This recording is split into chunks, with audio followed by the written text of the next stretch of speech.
रिसीमा की शादी की बात चल रही थी। वो शादी के लिए बिल्कुल तैयार नहीं थी। बात ये नहीं थी कि उसे शादी नहीं करनी थी, बात ये थी कि उसे अब वो ज़िंदगी वापस नहीं जीनी जो वो बहुत पीछे छोड़ आई थी। हर कोई रिश्ते लेकर आते, कोई कहता बहुत अमीर हैं तो कोई कहता कि उनके कोई बच्चा नहीं तो तुम्हारे बच्चे को ही वारिस कहा जाएगा। हाँ, रिसीमा तलाकशुदा थी। उसकी पहली शादी से बच्चा था, अपनी जान से भी ज़्यादा प्यारा। उसकी पूरी दुनिया उसी के इर्द गिर्द घूमती रहती थी। उसके मन में ये बात नहीं थी कि वो अपने बच्चे का हक नहीं बांटना चाहती थी, बल्कि उसकी आदर्श सोच तो ये थी कि वो ऐसे इंसान का हाथ थाम कर चलना चाहती थी जहाँ उसे उसकी पत्नी न बनकर एक माँ रहना पड़े, क्योंकि वो खुद भी तो एक माँ ही थी। वो इसी जिम्मेदारी को आगे बढ़ाना चाहती थी। दिखने में इतनी खूबसूरत की कोई कुंवारा लड़का भी उससे शादी के लिए हाँ कह दे, पर उसकी मर्जी एक ऐसी शादी करने की थी जहाँ वो एक बच्चे की ज़िंदगी संवार सके। यही उसके जीवन का लक्ष्य था। वो कहते हैं ना कि जब मन और मन की भावनाएं इतनी पवित्र हों तो ऊपर वाला भी आपके रास्ते में फूल बिछाने को तैयार हो जाता है। रिसीमा को मन मांगी मुराद मिल चुकी थी जब उसके लिए एक ऐसे इंसान का रिश्ता आया जो एक बच्ची का पिता था और दुर्भाग्य ने उसकी माँ को उससे अलग कर दिया था। एक रोज़ जब उसे देखने के लिए आए थे तब एक 33-34 वर्षीय आदमी के पास एक 8-9 साल की बच्ची बैठी थी। दिखने में बिल्कुल सी साधारण, बिल्कुल खामोश आंखें। जाने रिसीमा को उस बच्ची में क्या नज़र आ गया कि उसने उस बच्ची को देखकर ही हाँ भर दी थी। बिना किसी को देखे, बिना कोई बातचीत के ही वो मान गई थी। जब लड़के और उन दोनों को आपस में मिलवाया गया तब वो एक बात कहकर ही खड़ी हो जाती है, आपकी पत्नी नहीं, ख्याति की माँ बनने के लिए शादी करूँगी। वो शख्स भी आंखों में जाने क्या क्या भाव लिए उसे देखता ही रह गया। उसके जीवन में भी उसे बुरे बुरे अनुभव दिए थे शादी को लेकर। अब वो सोचने को मजबूर हो गया कि एक ही दुनिया में अलग अलग तरह के लोग कैसे। उसका मन और आंखें भर आई थी। वो अब हाथ जोड़कर कमरे से निकल गया। बाहर दोनों का रिश्ता पक्का कर दिया गया। रिसीमा तो ख्याति के पास बुलाने की तरकीब सोची जा रही थी, पर वो अपने पापा को छोड़ने के लिए तैयार ही न थी। शायद उनसे ज़्यादा लगाव था। होगा भी क्यों नहीं। बच्चों के कोमल मन पर जब कोई एक बस जाए तो वो जल्दी से किसी दूसरे पर नज़र नहीं उठा पाता। रिसीमा समझ चुकी थी कि जो राह उसने चुनी है वो बिल्कुल आसान तो नहीं थी, पर वो भी पीछे हटने वालों में से कहाँ थी। रिश्ता तय होने के साथ वो लड़के से और उस बच्ची से ज़्यादा घुलने मिलने की कोशिश करती। वो जब भी वीडियो कॉल पर आती तब उसे देखकर हाथ जोड़ती या उसके सवालों का जवाब हूँ या हाँ कहकर भाग जाती। शायद इतना ही सिखाया गया था उसे। रिसीमा की मेहनत पर पानी फिरता सा नज़र आता, पर वो यूं ही हार नहीं मान सकती थी। उसने सोचा, दूर रहने और साथ रहने में बहुत फ़र्क होता है। शायद यही वजह है ख्याति के दूर दूर रहने की। शादी के बाद वो सब ठीक कर देगी, ये सोचकर वो नई उमंग से भर जाती थी। यूं ही वक्त गुजरता गया। कुछ वक्त बाद बहुत कम मेहमानों की उपस्थिति में शादी भी बहुत साधारण तरह से हुई थी। बात तो उसने कही थी कि वो सिर्फ माँ की हैसियत से है, पर सच तो ये भी था कि वो एक बहू और पत्नी भी बनकर आई थी।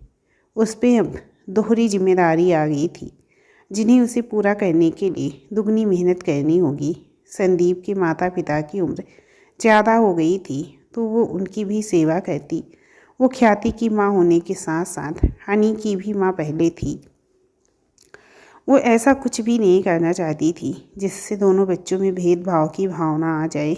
बस बात ये थी, वो ख्याति को हनी से ज़्यादा ना सही उतना ही प्यार देना चाहती थी, पर वो तो उसके पास भी नहीं आती थी, चुपचाप रहती थी। एक अच्छी पोती और अच्छी बच्ची की तरह उसकी परवरिश की गई थी। हाँ, होता भी क्यों नहीं। उसके पिता ने अकेली ही ये जिम्मेदारी जो पूरा की थी। एक नज़र भी साफ आता था। रिसीमा एक दिन दोनों बच्चों के कमरे में गई थी। उसने हनी और ख्याति को एक साथ ही रखा था ताकि दोनों में भाई बहन का रिश्ता मजबूत हो सके। सब किसी की नज़र में सौतेले भाई बहन के रिश्ते को लेकर बहुत सारे सवाल होते हैं।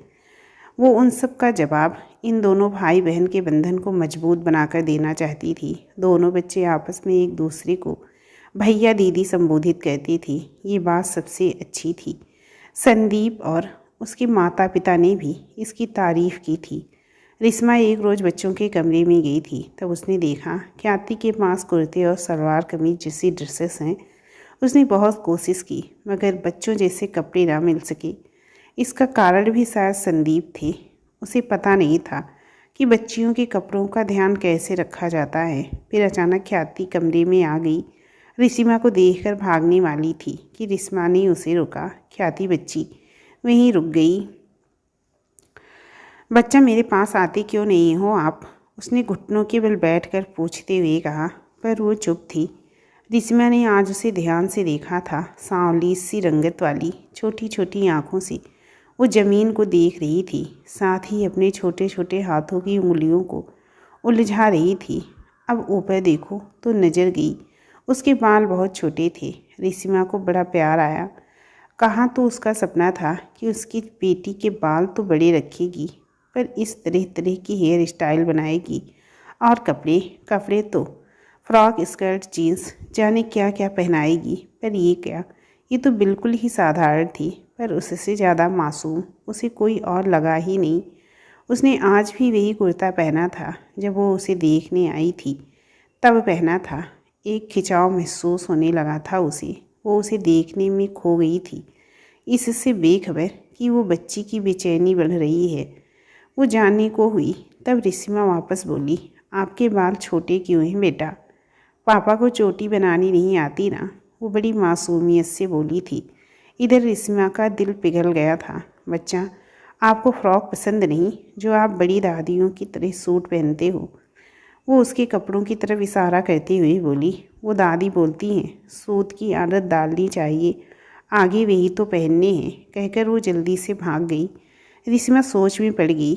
ये ये क्या है? इसका मतलब ख्याति उन सभी की मर्जी से रहती है। उसे सच में मेरी ज़रूरत है ताकि वो उसका बचपन और उसकी पसंद नापसंद बाहर ले सके, उसे बच्चों की तरह रहना सिखा सके, जिद करना, फरमाइश रखना, अपने पसंद के कपड़े खिलौनों के लिए कहना सीख सके। ख्याति गुमसुम रहती थी, जिसके पीछे की वजह भी थी। जब वो स्कूल जाती तब उसे सब बच्चे ख्याति से कहते थे, अरे ख्याति, तुम्हारे लिए दूसरी मम्मी लाए हैं ना? एक बच्चे ने पूछा। हाँ तो, ख्याति मासूमियत से कहने लगी। अरे, मैंने मेरी मम्मी से सुना है दूसरी माँ को सौतेली माँ कहा जाता है। दूसरा बच्चा आंखें बड़ी बड़ी करते हुए कहता है। पर क्यों? ख्याति जानने की इच्छुक थी। क्योंकि वो हमारी असली माँ नहीं होती ना। वो तुझे मारेंगी, तुझे खाना भी नहीं देंगी। तू तो लड़की भी है, तुझसे घर के काम करवाएंगी, एक बच्ची बोली। और इसका भाई भी आया है। अरे फिर तो वो उसी का ध्यान रखेंगी। वो उसकी असली माँ है और तेरी सौतेली माँ। ख्याति को सारे बच्चे यही सिखाते रहते। उसके मन में नई माँ की जगह सौतेली माँ जैसे शब्द ने ले ली थी।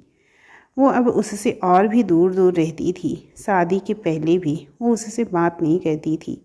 अब तो वो साथ रहते थे। उसका डर बढ़ता जा रहा था। वो हनी से भी कम ही बोलती थी। 1 हफ्ते हो गए, अब वो ज़्यादा खामोश रहने लगी। रिस्मा उसे देखकर परेशान होती रहती। वो बच्चों वाली हरकतें करती ही नहीं थी, कुछ न कुछ कहती रहती थी। ना तो खेलने, ना ही कोई बदमाशी करना। जो भी बनता था वो खा लेती थी। उसकी उलट हनी जिद करता, कुछ न कुछ बनवा लेता। ख्याति को ये देखकर बच्चों की बातें याद आती। वो उसकी असली माँ है और तेरी सौतेली माँ। आपको नहीं खाना? रिस्मा उसे पूछ बैठी। नहीं, वो मुँह लटका कर बोली। रिमिसा को अब चिंता होने लगी थी। वो संदीप से कहती, मगर उसे तो ख्याति के इस व्यवहार की आदत थी। उसे कुछ अलग ना लगा। एक रोज़ स्कूल जाते वक्त रिमिसा ने उसे रोक कर पूछ ही लिया था, बच्चे, आपको लंच के लिए कुछ स्पेशल नहीं बनवाना? सब बच्चे भी लाते होंगे ना?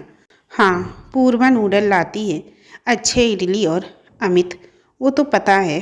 ख्याति अपने दोस्तों के बारे में बताते बताते खुश थी। ये रिमिसा ने देखा, पर वो अचानक ही कहते कहते चुप हो गई। क्या हुआ? आपको कुछ नहीं चाहिए? हनी भी तो बनवाता है ना? हाँ, आप उसकी सगी माँ हो ना, इसीलिए बनाती हो। मेरी तो सौतेली माँ हो ना, मुझसे आप उतना प्यार थोड़ी करती हो। ख्याति बिल्कुल ही मासूमियत से कहकर सरपट भाग गई। उसकी स्कूल बस आ चुकी थी। रिमिसा खड़ी खड़ी देखती रह गई। हे भगवान, ये क्या बोल गई वो। उसके कानों में सौतेली माँ शब्द हथौड़ी की तरह वार किए जा रहा था। जाने किसने ख्याति के मन में ये भरा है। तभी वो ऐसे रहती है। वो यही सोच मिटाने ही तो आई थी, इसीलिए तो शादी की थी उसने। उसके जीवन का लक्ष्य ही यही था कि वो समाज से और हर किसी के मन से ये निकाल सके कि माँ सिर्फ और सिर्फ एक माँ ही होती है। सौतेली माँ जैसी कोई चीज़ नहीं होती। आज जो लोगों की सोच है कि अपने बच्चे को प्यार सिर्फ उसकी अपनी माँ ही दे सकती है, वो यही तो ख़त्म करने आई थी। सगे सौतेले जैसे शब्दों से उसका कोई ताल्लुकात ही नहीं था। वो ये बताना चाहती थी कि माँ सिर्फ माँ होती है, उसे तो बच्चे ही चाहिए। इससे क्या फ़र्क पड़ता है कि वो उसके हैं या नहीं। जिस शख्स से अपनेपन की खुशबू आती है, उससे उनका नाता रूह से जुड़ जाता है। और फिर रिश्ता दिल का होता है, लगाव का होता है, खून का नहीं। नहीं, वो कमज़ोर नहीं पड़ सकती थी। ये तो शुरुआत थी उस पहली सीढ़ी की, जिसकी मंजिल बहुत दूर थी। वो नहा धोकर बच्चों के स्कूल पहुंच गई। वहाँ क्लास की खिड़की से ख्याति को देखती रही। यहाँ भी वो बिल्कुल खामोश थी। शायद उसके दिल में वो बातें घर कर गई थी। वो प्रिंसिपल ऑफिस गई, तब उसने आश्चर्य का ठिकाना ना रह गया जब मैडम भी ये बोली, आप ख्याति की स्टेप मदर हैं। रिमिसा से रहा नहीं गया, वो बोल उठी, मैडम माफ़ करना, पर आपको प्रिंसिपल बना किसने दिया।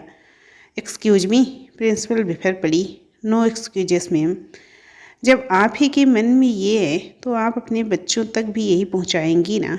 मेरी बच्ची डिप्रेस्ड हो गई है। यहाँ के बच्चे उसे मेरे बारे में जाने क्या क्या कहते हैं। ऐसे में आपका फर्ज नहीं बनता कि आप उन्हें सही गलत सिखाएं। मैडम, ये तो हम सबकी सोच है, बेहद गलत और घटिया सोच है, जिसे सही करने का जिम्मा उठाया है मैंने। मैं उम्मीद करूँगी कि आप समझ गई होंगी मेरे कहने का मतलब।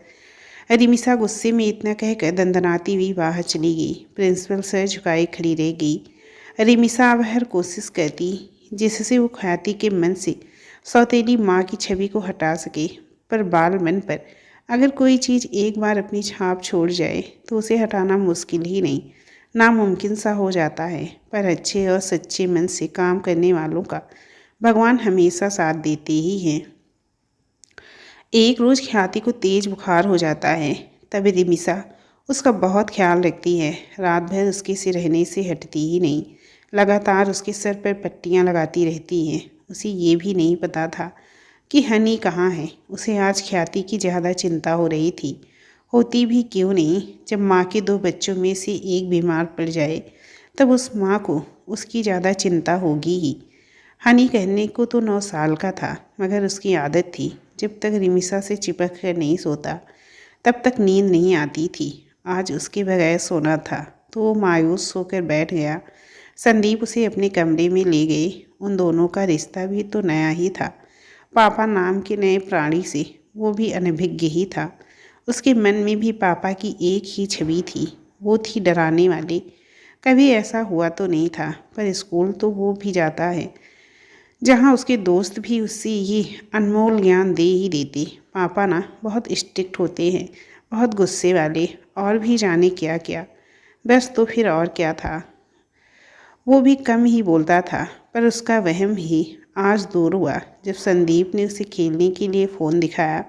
हनी के चेहरे पर शरारती मुस्कान दौड़ आई, क्योंकि रिमिसा उसे फ़ोन देखने से मना करती थी। वो उछलकर फ़ोन लेके बैठ गया। कभी फ़ोन में रेसलिंग वाला गेम खेलता, कभी फनी वीडियोस देखता जिससे वो खूब हंसता। संदीप ने उसका ये रूप आज ही देखा था। वो उसे देखकर निहाल होता जा रहा था। देर रात तक उसे भी नींद आने लगी तो उसका छोटू सा मुँह देखकर संदीप ने अपनी बाहें फैला दी, जिसमें हनी सिमट कर सो गया। दोनों को ही नींद आ गई। रात के किसी पहर में जब संदीप उठा तो हनी की बलाएं लेकर उसे बेड पर सही से सुलाकर ख्याति को देखने चला गया। जो उसने वहाँ देखा उसे देख कर उसका पिघलना तय था। ख्याति रिमिसा की गोद में आराम से लेटी थी, जैसे वो अपनी माँ के साथ सोया करती थी। संदीप की आंखें और दिल दोनों ही भर आए थे। उसे हमेशा से इसी बात की तो चिंता थी कि ख्याति के लिए एक अच्छी माँ मिल जाए जो उसे अपने पूरे दिल से अपना ले। आज उन्हें ऐसे देख वो निश्चिंत हो गया था कि रिमिसा को चुनकर उसने कोई गलती नहीं की थी, बल्कि रिमिसा ने खुद ही तो ख्याति को चुना था। वो तो संशय में था कि एक लड़की सिर्फ बच्ची के लिए शादी कैसे कर सकती है, पर आज वो खुद उसके आगे झुकने को बेबस हो गया था। रिमिसा की अच्छाइयाँ और कोशिशों का वो शुरू से ही कायल था, पर आज कर्जदार हो चुका था उस माँ का जिसने अपने बेटे से ऊपर उसकी बेटी को चुना था। वो वापस कमरे में लौट गया। हनी के गालों को छूकर बोला, आप दुनिया के सबसे खुशनसीब बच्चे हो जो आपको इतनी अच्छी माँ मिली है, और आप के हमारी ज़िंदगी में जुड़ने से मेरी बच्ची को भी वो माँ मिली है। सुबह तक ख्याति का बुखार उतर चुका था। हनी जब उसके कमरे में आया तब वो बोला, मेरी मम्मा आपको ज़्यादा प्यार करती हैं दीदी। वो मासूमियत से उसे देखने लगी। हाँ, मुझे भी कल ही पता चला। उन्होंने मुझे आज तक अकेले नहीं सोने दिया, पर आपको कल बुखार था ना, तब मुझे पापा के पास सुलाकर खुद आपके पास सोई। ख्याति को विश्वास ही नहीं हो रहा था। हाँ, रात भर उसे किसी की मौजूदगी महसूस तो हुई, पर उसे लगा कि दादी होंगी, पर वो होगी ये उसे नहीं लगा था, क्योंकि वो तो उसके पास गई ही नहीं थी, तो उनका स्पर्श कैसे याद होता। मतलब सारे बच्चे गलत कहते हैं, सौतेली माँ हनी से नहीं, मुझसे ज़्यादा प्यार करती हैं। वो ये सोचकर हौले से हंसी थी। उसी वक्त दरवाजे पर खड़ी रिमिसा ने उसे देख लिया था। वो तो भागकर उसके गले लगना चाहती थी। इसकी इस छोटी सी मुस्कुराहट ने उसकी सुबह बना दी थी, पर जल्दबाजी ठीक नहीं थी। वो चुपचाप अंदर गई और दूध का गिलास पकड़ा कर बोली, अब कैसे हो बच्चा? अब ठीक है नहीं माँ, ख्याति ने नमी आँखों से कहा। उधर रिमिसा के सब्र और आँखों का बांध टूट पड़ा था। आज पहली बार ख्याति ने उसे कुछ कहा था, भले ही नहीं माँ कहा, मगर उसमें माँ शब्द सम्मिलित था, जिसमें ही तो समाई थी रिमिसा की पूरी दुनिया। वो ख्याति के गले मिल गई थी। ख्याति भी ना समझ सी उससे चिपकी रही। निमिषा ने उसे आज स्कूल भी नहीं भेजा था। दोनों बच्चों को नहला धुलाकर ब्रेकफास्ट पर बैठा दिया। आज उसकी पहली फरमाइश पर गाजर का हलवा बनाया था। ख्याति बड़े चाव से खा रही थी, हनी को भी खिला रही थी। हॉल में बैठे संदीप के माता पिता रिमिसा को आभारी नज़रों से देख रहे थे, जिसे धन्यवाद कह रहे हों बच्ची में बचपना जगाने के लिए, घर को फिर से घर बनाने के लिए। तभी संदीप घर लौटे। वो रिमिसा को आंखों ही आंखों से शुक्रिया अदा कर मुस्कुराते हुए बच्चों के साथ बैठ गए। उनकी शादी को 6 महीने होने को आए थे। रिमिसा ख्याति के साथ जुड़ने की और संदीप हनी के साथ जुड़ने की कोशिश में थी। रिमिसा ख्याति के बालों का खास ख्याल रखती थी। उसकी मेहनत रंग भी लाई। उसके बालों की अब चोटी बनने लगी थी। ख्याति की हमेशा से ख्वाहिश थी कि स्कूल में चोटी बनाकर जाए, जो अब पूरी हो गई थी। वो अब खुश रहने लगी थी। उसकी खुशी में अब इजाफा होने को आया था, जिसमें मज़े की बात ये थी कि हनी और ख्याति का जन्मदिन एक साथ ही आता था। रिमिसा ने ख्याति को उसके जन्मदिन पर बहुत सारे फ्रिल की घेरेदार फ्रॉक बनवाई और खुद ने भी उसके मैच के रंग की साड़ी पहनी थी। संदीप भी हनी के जैसे कोट पैंट पहन कर आया था। दोनों बच्चे आज बहुत खुश थे। आज उन्हें बेहतरीन सानिध्य जो मिल गया था। मदर्स डे पर सभी बच्चों की मम्मियों को भी बुलाया गया था। प्रिंसिपल मैम ने रिमिसा को भी इनवाइट किया था। दोनों बच्चे एक ही स्कूल में थे। रिमिसा संदीप दोनों साथ ही गए थे। बच्चों को स्टेज पर आकर अपनी मम्मा के लिए कुछ खास बोलना था। सारे बच्चे कुछ न कुछ कह रहे थे। कोई अपनी मम्मी के बनाए खाने की तारीफ़ कर रहा था, कोई उन्हें खिलौनों के लिए शुक्रिया कर रहा था, कोई ग्रीटिंग कार्ड बनाकर लाए थे। हनी भी उनमें से एक था। उसने संदीप की मदद से कार्ड तैयार किया था। वो कुछ भी बोल पाने में शर्माता था, तो वो सब लिख कर लेके आ गया। अब बारी ख्याति की आई थी। वो बहुत घबरा गई थी। आज पहली बार स्कूल के किसी प्रोग्राम में वो स्टेज पर चढ़ी थी। ये सब रिमिसा की मेहनत का ही नतीजा था। जो आज वो खुल पाई थी, जो भी कहने की हिम्मत जुटा पाई थी, सारा श्रेय रिमिसा को जाता था। वो भी यही कहने आई थी, पर इतने लोगों को देखकर उसकी जीभ पेट में चली गई, उसकी आंखें डबडबा गई। ये देखकर रिमिसा का दिल बैठा जा रहा था, पर वो बैठी उठी नहीं। आज ख्याति को खुद से ही हिम्मत करनी थी। वो सफल भी हुई, सबको बेस किया और कहना शुरू किया, मुझे सभी ने बोला था कि मेरी मम्मा भगवान जी के पास चली गई हैं, तो अब मुझे कोई प्यार नहीं करेगा।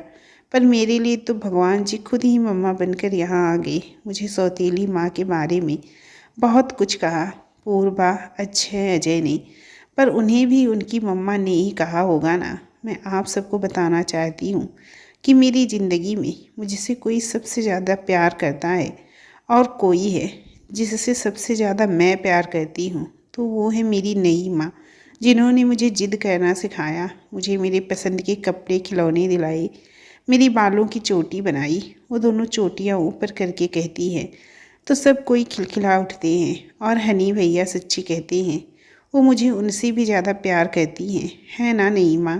ख्याति ढेर सारी मासूमियत लिए दोनों हाथों को फैलाकर पूछ रही थी, बच्चा आपकी मम्मा का नाम बताओ, उन्हें बुलाते हैं स्टेज पर। प्रिंसिपल मैम ने कहा, बहुत हार्ड नाम है उनका, पर मैं उनका एक नया नाम देती हूँ, रिसिमा।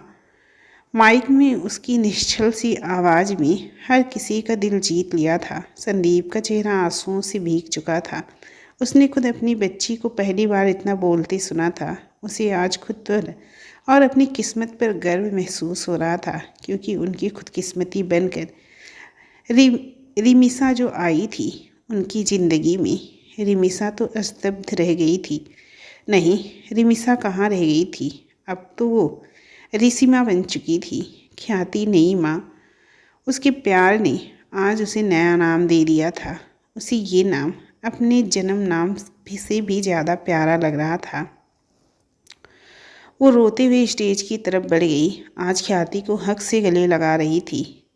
उसके चेहरे पर प्यार की बौछार कर देना चाहती थी, सबको बता देना चाहती थी कि बच्चा सिर्फ बच्चा ही होता है, अपना पराया नहीं। उसने ये बात महसूस ही नहीं की, बल्कि जी भी है। उसकी ज़िंदगी को अब सही मायने मिल चुके थे। ख्याति की माँ बनने के बाद उसे खुद की माँ होने और भी ज़्यादा गर्व होने लगा था। भगवान को शुक्रिया अदा करने लगी थी कि उसे इस नेक काम के लिए उन्होंने उसे चुना था। वो पूरे समाज से सौतेली माँ की बनी बनाई छवि को मिटाकर नई माँ, प्यारी माँ जैसे किरदार कायम करने के लिए आई थी, और आज वो सही मायने में कामयाब हो चुकी थी।